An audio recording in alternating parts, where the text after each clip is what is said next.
Halo teman-teman, pada pertemuan kali ini kita akan membahas tentang apa itu stroke dan bagaimana pencegahannya. Jadi ikutin terus ya teman-teman.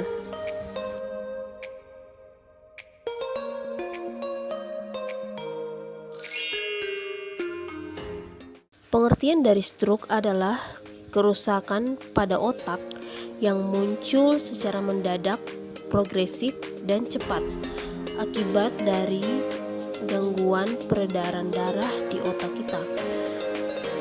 Gangguan tersebut secara mendadak menimbulkan gejala seperti ada kelumpuhan di salah satu sisi wajah, kemudian ataupun kelumpuhan di anggota badan sebelah, bicaranya tidak jelas atau pelo, dan juga bisa ada gangguan penglihatan. Nah, ini adalah tips mudah agar teman-teman bisa dengan mudah mengenali gejala dan tanda-tanda dari stroke. Jadi ingat saja kata segera ke RS. Nah, se itu adalah senyum tidak simetris, artinya bahwa wajah yang satu dengan sisi wajah yang lain itu tidak sama.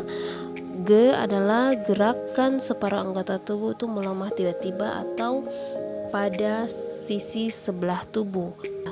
Kemudian ra adalah bicaranya pelo atau tidak lancar, dan kemudian k itu adalah rasa kebas atau rasa baal atau rasa kesemutan pada separuh tubuh. R rabun pandangan, satu matanya itu kabur terjadi secara tiba-tiba, dan S adalah sakit kepala hebat yang muncul tiba-tiba dan tidak pernah dirasakan sebelumnya.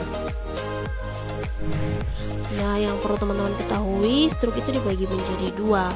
Yang pertama ada stroke non-hemorrhagic, yaitu terjadi suatu gangguan peredaran darah di otak tanpa terjadi suatu perdarahan yang ditandai dengan adanya kelemahan pada satu atau keempat anggota gerak. Untuk stroke non-hemorrhagic ini lagi dibagi menjadi dua, yaitu ada stroke embolik dan stroke trombotik. Yang kedua ada stroke hemorrhagic, yang merupakan suatu gangguan peredaran darah otak yang ditandai dengan adanya perdarahan intracerebral atau perdarahan subarachnoid.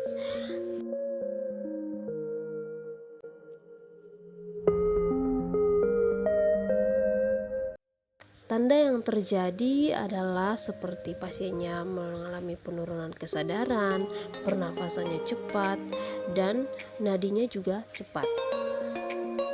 Stroke ini dia menyebabkan berbagai defisit neurologik bergantung pada lokasi lesi atau pembuluh darah mana yang tersumbat.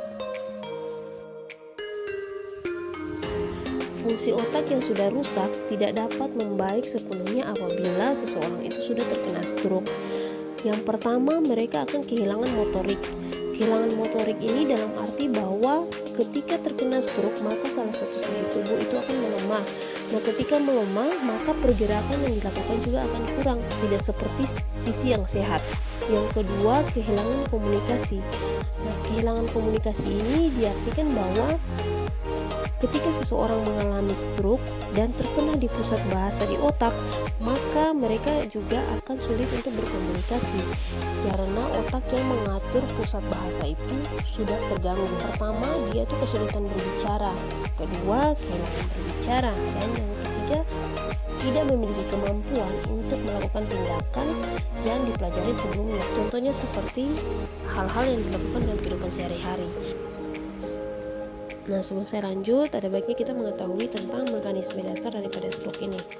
Nah, stroke ini terjadi karena ada penyumbatan pada satu arteri atau satu pembuluh darah di otak kita yang bisa menyebabkan gangguan di area otak tersebut. Mekanisme dasar daripada kerusakan ini itu adalah defisiensi energi yang disebabkan oleh iskemi, seperti arteriosklerosis. Nah, jika teman-teman tahu tentang arteriosklerosis, ada baiknya menonton video saya yang sebelumnya. Kemudian yang kita sebut biasa dengan stroke non-hemorrhagic. Yang kedua adalah karena perdarahan atau disebut dengan stroke. Hemorrhagic itu biasanya akibat dari trauma maupun aneurisma vaskuler serta hipertensi atau darah tinggi, yang juga bisa menyebabkan iskemi dengan dia itu bisa menekan pembuluh darah di sekitarnya. Kemudian biasanya gejala yang ditentukan oleh tempat perfusi yang terganggu, yaitu daerah yang disuplai oleh pembuluh darah tersebut. Contohnya seperti pembuluh darah A yang terkena, berarti dia akan memunculkan gejala yang A. Contohnya seperti kalau dia terjadi penyumbatan di arteri cerebri anterior atau pembuluh darah kita di otak, yang bisa menyebabkan hemiparesis ataupun kelumpuhan.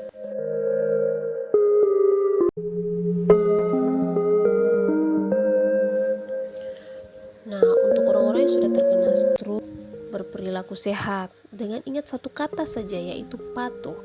P itu periksa kesehatan secara rutin dan ikuti anjuran dokter. A, atasi penyakit dengan pengobatan yang tepat dan teratur. T, tetap diet sehat dan gizi seimbang. U, upayakan beraktivitas fisik dengan aman. H, hindari rokok, alkohol, dan zat karsinogenik lainnya. Kemudian untuk pencegahan stroke, yaitu bertujuan untuk bisa mengendalikan angka kematian akibat stroke dengan kita memperkecil kemungkinan disabilitas. Teman-teman ingin mengetahui cara mencegah daripada diabetes dan kolesterol, teman-teman bisa menonton video-video saya yang sebelumnya. Terima kasih teman-teman untuk pembahasan kali ini tentang stroke sampai di sini. Kita akan lanjut untuk pembahasan-pembahasan berikut di video-video yang berikutnya. Terima kasih.